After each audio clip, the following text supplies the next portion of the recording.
Bonjour à toutes et bonjour à tous, et bienvenue dans le monde merveilleux des contes de Grimm. L'esprit dans la bouteille.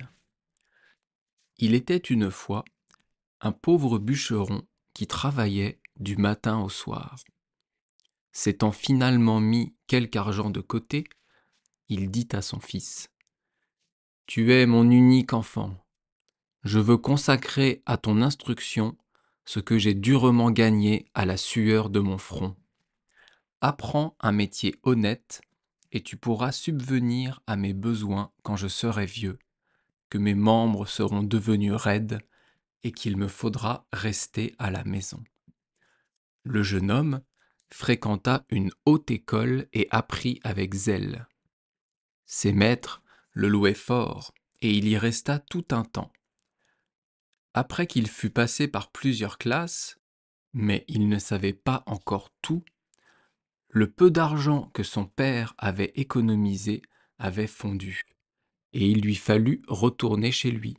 « Ah !» dit le père, « je ne puis plus rien te donner, et, par ce temps de vie chère, je n'arrive pas à gagner un denier de plus qu'il n'en faut pour le pain quotidien. »« Cher père, répondit le fils, ne vous en faites pas. Si telle est la volonté de Dieu, ce sera pour mon bien, je m'en tirerai. » Quand le père partit pour la forêt avec l'intention d'y abattre du bois, pour en tirer un peu d'argent, le jeune homme lui dit : « J'y vais avec vous, je vous aiderai. »« Ce sera bien trop dur pour toi, répondit le père. Tu n'es pas habitué à ce genre de travail. Tu ne le supporterais pas.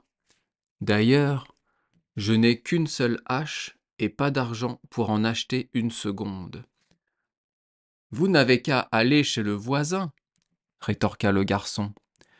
Il vous en prêtera une jusqu'à ce que j'aie gagné assez d'argent moi-même pour en acheter une neuve. » Le père emprunta une hache au voisin et, le lendemain matin, au lever du jour, ils s'enfurent ensemble dans la forêt.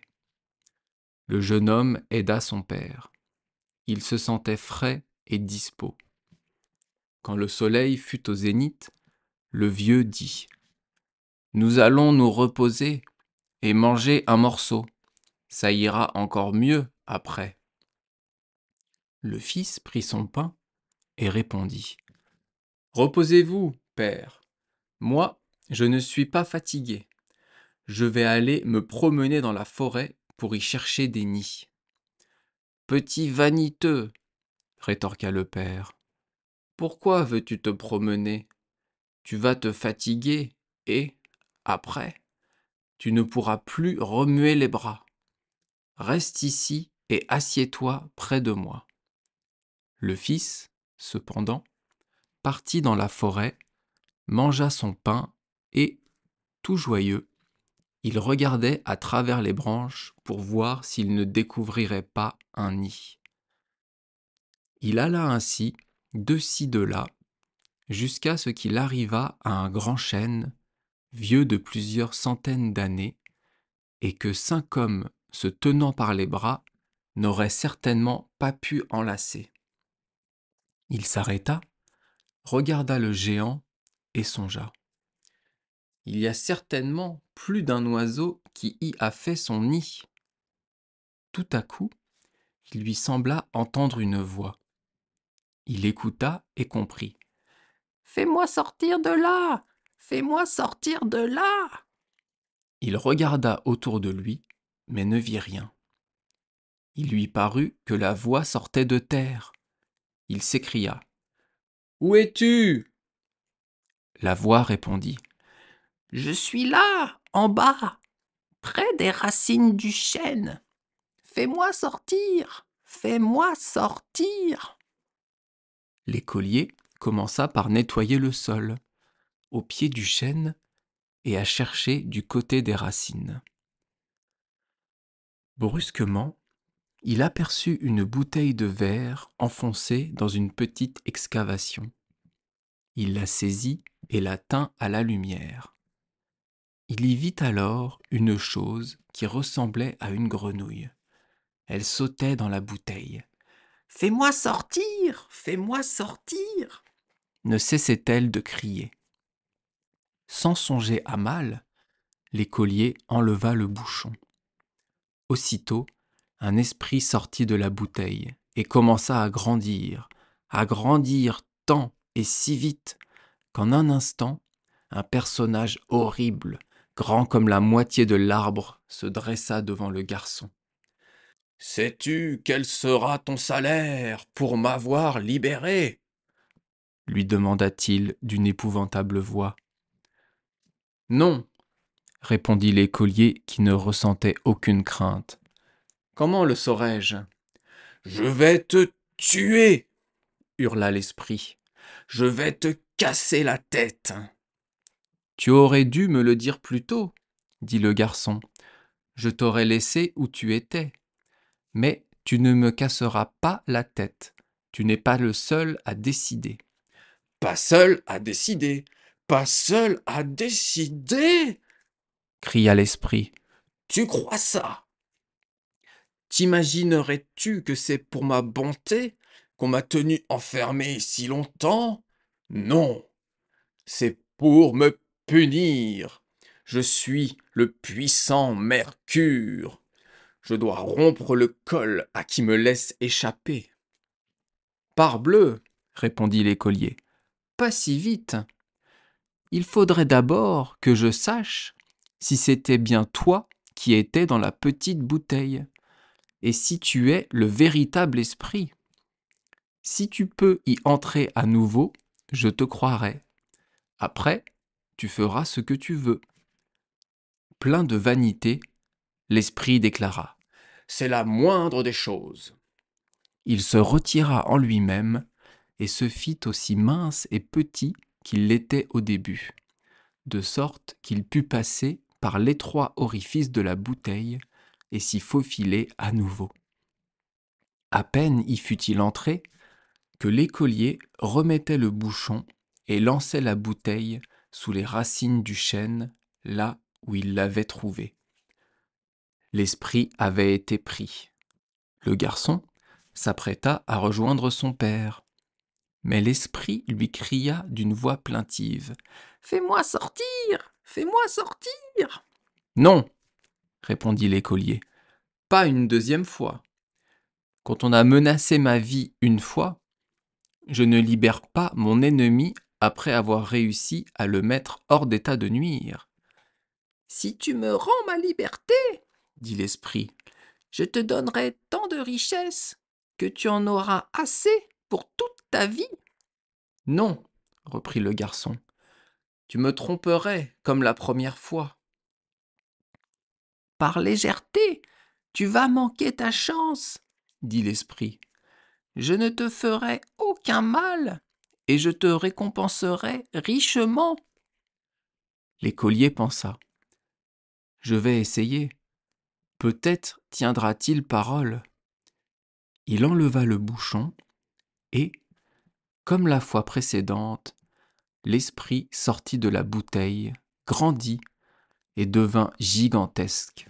« Je vais te donner ton salaire, dit-il. » Il tendit au jeune homme un petit chiffon qui ressemblait à un pansement et dit : « Si tu en frottes une blessure par un bout, elle guérira. Si, par l'autre bout, tu en frottes de l'acier ou du fer, ils se transformeront en argent. »« Il faut d'abord que j'essaie, dit l'écolier. Il s'approcha d'un arbre, en fendit l'écorce avec sa hache et toucha la blessure avec un bout du chiffon. Elle se referma aussitôt. « C'était donc bien vrai, dit-il à l'esprit. Nous pouvons nous séparer. » L'esprit le remercia de l'avoir libéré. L'écolier le remercia pour son cadeau et partit rejoindre son père. « Où étais-tu donc ? lui demanda celui-ci. « Pourquoi as-tu oublié ton travail? Je te l'avais bien dit que tu ne t'y ferais pas. Soyez tranquille, père, je vais me rattraper. Oui, te rattraper, dit le père avec colère. Ce n'est pas une méthode. Regardez, père, je vais frapper cet arbre si fort qu'il en tombera. Il prit son chiffon, en frotta sa hache et asséna un coup formidable. Mais, comme le fer était devenu de l'argent, le fil de la hache s'écrasa. Eh, père, regardez la mauvaise hache que vous m'avez donnée. La voilà toute tordue. Le père en fut bouleversé et dit : « Qu'as-tu fait ? Il va me falloir payer cette hache. Et avec quoi ? Voilà ce que me rapporte ton travail. » « Ne vous fâchez pas, dit le fils, je paierai la hache moi-même. »« Imbécile ! Cria le vieux. Avec quoi la paieras-tu ? Tu ne possèdes rien d'autre que ce que je t'ai donné. Tu n'as en tête que des bêtises d'étudiant et tu ne comprends rien au travail du bois. Un moment après, l'écolier dit : « Père, puisque je ne puis plus travailler, arrêtons-nous. » « Quoi ? Dit le vieux. T'imagines-tu que je vais me croiser les bras comme toi ? Il faut que je travaille. Toi, tu peux rentrer. Père, je suis ici pour la première fois. Je ne retrouverai jamais le chemin tout seul. Venez avec moi. Le père, dont la colère s'était calmée, se laissa convaincre et partit avec son fils. Il lui dit : « Va et vends ta hache endommagée. On verra bien ce que tu en tireras. Il faudra que je gagne la différence pour payer le voisin. » Le fils prit la hache et la porta à un bijoutier de la ville. Celui-ci la mit sur la balance et dit : « Elle vaut 400 deniers, mais je n'ai pas autant d'argent liquide ici. Donnez-moi ce que vous avez, vous me devrez le reste, répondit le garçon. Le bijoutier lui donna 300 deniers et reconnut lui en devoir encore 100 autres. L'écolier rentra à la maison et dit : « Père, j'ai l'argent. Allez demander au voisin ce qu'il veut pour sa hache. »« Je le sais déjà, répondit le vieux. 1 denier et 6 sols. »« Eh bien, donnez-lui 2 deniers et 12 sols. Ça fait le double et c'est bien suffisant. Regardez, j'ai de l'argent qui reste. » Il donna 100 deniers à son père et reprit : « Il ne vous en manquera jamais. Vivez à votre guise. »« Seigneur Dieu !» s'écria le vieux. « Comment as-tu acquis une telle richesse ?» L'écolier lui raconta ce qui s'était passé et comment, en comptant sur sa chance, il avait fait si bonne fortune. Avec l'argent qu'il avait en surplus, il repartit vers les hautes écoles et reprit ses études. Et comme, avec son chiffon, il pouvait guérir toutes les blessures, il devint le médecin le plus célèbre du monde entier.